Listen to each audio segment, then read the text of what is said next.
Hey everybody, Model Man Tom here. So in this session we'll be looking at putting the motherboard in the case. It's an easy enough prospect. There's a couple things to keep in mind as always. First thing you'll notice is that the case came with these little brass mounting doohickeys. And in the bag of goodies that came with the case, you will notice there are a couple more. There's one. Brass mounting doohickeys. Now, if you're going to assemble cases, usually they come with all the hardware that you need. Usually. However, not always. And it's for reasons like that you may want to get yourself a spare assemblage of various little bits and pieces.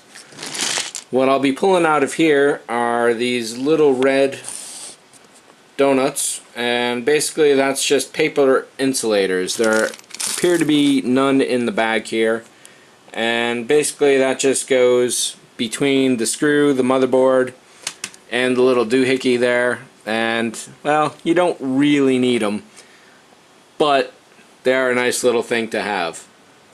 So I'll be putting those in there, and you'll see that I also have some plastic mounting doohickeys. Those don't quite fit this motherboard, but they can be handy in a lot of cases. And then I've got various screws and so on and so forth, lots of miscellaneous, etc.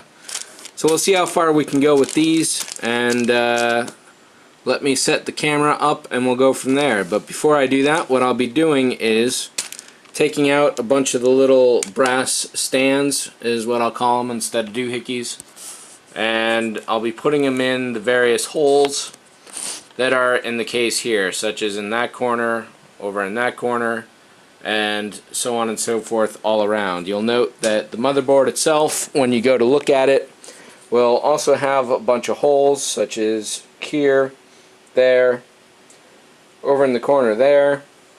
We've got two right here, one up there, and there should just be the three across the top. Is that it? There might be one hiding in the middle. Maybe. Doesn't look like it. So, let me set the camera up and we'll go from there.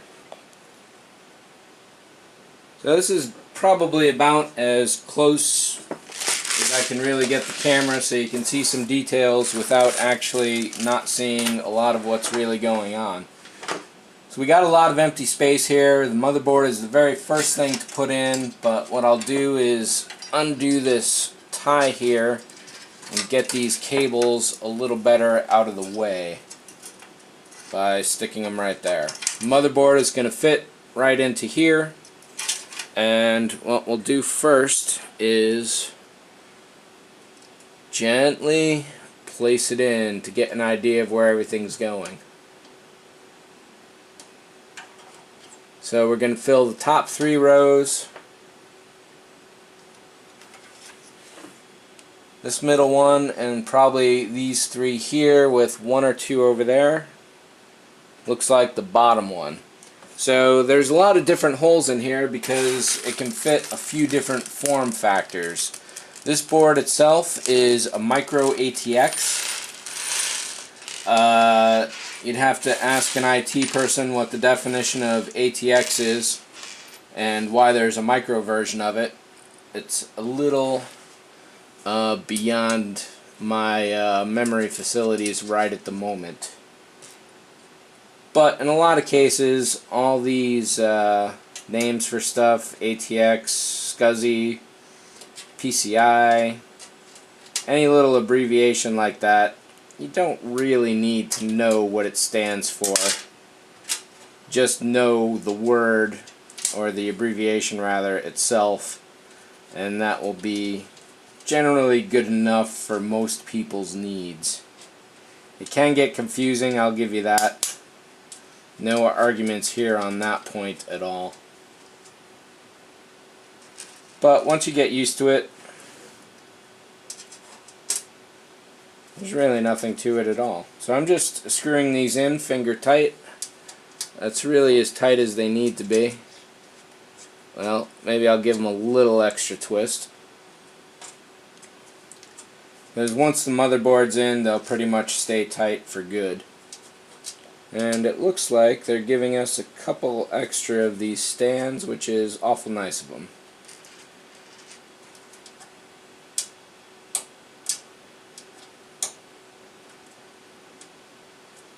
So let's count them up. 3 across the top, 2, 1, 3. So here on the motherboard we've got 3 across the top, 2 on the right. Oh, it looks like they're aligned. Let's try this again here. So yes, I did put this little guy here in the wrong one. Some ATX or micro ATX will have both holes open here, but it looks like they needed the room to put a little circuitry. Alright, so next up what I'll do here is, rather than testing up there, I'll look down here and I'll take one of these spares and see which screw fits into this best. It's probably going to be one of these, but I like to know beforehand. And yes, indeed, I'm correct. So we'll put these aside and start organizing these a little. If you have a little bit of masking tape, then that is an awful handy thing for helping to keep track of all this stuff. Even if you have a couple magnets laying around, that would work in this case too. Keep them away from the motherboard though. Keep them away from your RAM. Keep them away from all the components really. Actually, you may as well just skip keeping magnets around in this particular case, even though it would be handy to corral all of these little pieces of metal here. So this will take probably a few moments. So why don't I pause the video and get back to you in a moment.